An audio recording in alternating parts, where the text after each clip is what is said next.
Bugun biz sizga uy sharoitida yaratilgan qo'lbola ixtirolar haqidagi qiziqarli ma'lumotlarni taqdim qilamiz. Bu kashfiyotlar ertaga kundalik hayotimizdan muhim o'rin egallamasligi ham mumkin. Mavzu sizni qiziqtirib qoldimi? U holda biz boshladik. Ro'yxatimizni xitoylik velosiped ustasi yaratgan mana bu velomobil haqidagi ma'lumotlar bilan boshlaymiz. Albatta bu bekorchilikda o'ylab topilgan ixtiro bo'lsa kerak, chunki bunday transportni kim ham chalqancha yotgan holda boshqarardi. 3 ta velosiped g'ildiragi, 2 ta maysa o'ruvchi elektr o'roqning dvigatellari hamda ramadan iborat bu kulgili transportda soatiga 25 km yo'l yurish mumkin ekan.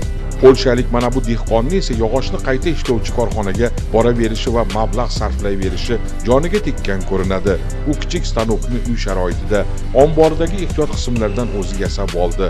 Ixtirochi endilikda o'ziga kerakli yog'och materiallarni kerakli o'lchamlarda bemalol kesib olyapti. Hatto qo'shnilarning yog'ochlarini ham qilib beryapman deya ta'kidladi polshalik uddabron dehqon. Vengriyalik ikki o'smirga Ikkinchi jahon urushi yillaridagi nemislarning Tiger tanki yoqib qolgan ko'rinadi. Ular garajlaridan 3 oy chiqmagan holda nemislarning o'sha afsonaviy jangovar texnikasining 10 marta kichik bo'lgan prototipini yaratishdi. Bu tankning ichiga faqat bir nafar haydovchi sig'adi. U haqiqiy tankdan ko'p jihatlar bo'yicha ortda qoladi. Masalan, oddiygina notekis yo'lda ham qiynalib harakat qiladi.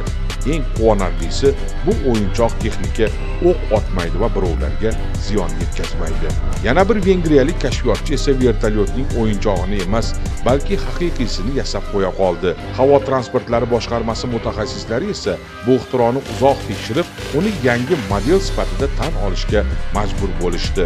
Ushbu qurilma 130 kg yukni bemalol ko'tarib, 100 km masofaga ucha oladi. Uning kabinasini sharoitga qarab olib tashlash ham mumkin ekan.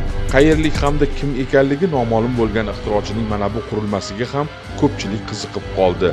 Oddiygina plastmassa bochkani qirqib, ixtiyoridagi suv nasosi hamda detallardan yasalgan uning ixtirosi turli qorishmalar tayyorlashda asqotyapti ekan. Uning yordamida chorva uchun yemlarni aralashtirish, hattoki beton qorishmasi ham tayyorlash mumkin ekan. Mana bu ixtirochi esa farzandini sayr qildirishda rosa qiynalgan shekilli. Shu boisdan ham u bolalar aravachasining vezdexod variantini yasagan ko'rinadi. Bu aravacha bilan sayrga chiqsangiz qiynalmasligingiz aniq. Chunki ushbu qurilmaning 6 ta g'ildiragi shunday joylashtirilganki, ular turli to'siqlar va notekisliklardan bemalol o'ta oladi. Agar aravachani seriyalab ishlab chiqarish yo'lga qo'yilsa, unga yetarlicha xaridorlar topilishi aniqqa o'xshaydi. Rossiyalik ixtirochi esa ekskavatorning kichik modelini yaratdi. U ushbu qurilma ustida 2 yildan ortiq vaqt sarflabdi. U avvaliga qo'limdan kelmasa kerak deb ham o'ylagan ekan. Biroq ko'rib turganingizdek, u binoyidek ekskavatorni yasashni uddalabdi. Uning ixtirosi tuproqni 1 metrgacha chuqur qilib kavlay olar ekan. Mana bu qurilma esa bolalar uchun haqiqiy ermak bo'lishi aniq. Uning kashfiyotchisi 80 kun bosh qotirib, 150 dona sharik 35 ta g'aroyib to'siqlardan pastga qulamagan holda o'ta oladigan qurilmani yarata oldi. Bu o'yinchoq uning farzandlariga bir olam quvonch bag'ishlagan bo'lsa kerak. Qurilma asosan eman yog'ochidan yasalganligi bilan ham ahamiyatlidir. Hozirgi zamon bolalarni faqat murakkab va mukammal o'yinchoqlar bilangina ovuntirish mumkin deb hisoblaydi boshqa bir ixtirochi. U uy sharoitida bolalar uchun Gexapod deb nomlanuvchi robotni yaratdi.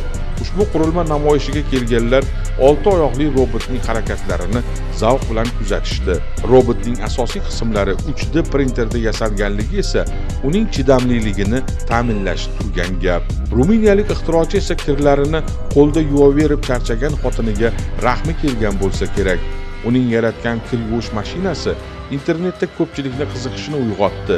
Chunki bu qurilma elektr tokida ham, elektr tokisiz ham ishlar ekan. Agar xonadoningizda tok uzilsa, oyoqlaringiz yordamida uni boshqarishda davom etishingiz mumkin. Eng ahamiyatlisi, ushbu qurilma kirlarni nihoyatda toza yuvar ekan. Mana bu stanokni esa mutaxassislar kelajagi yo'q ixtiro deb hisoblashyapti.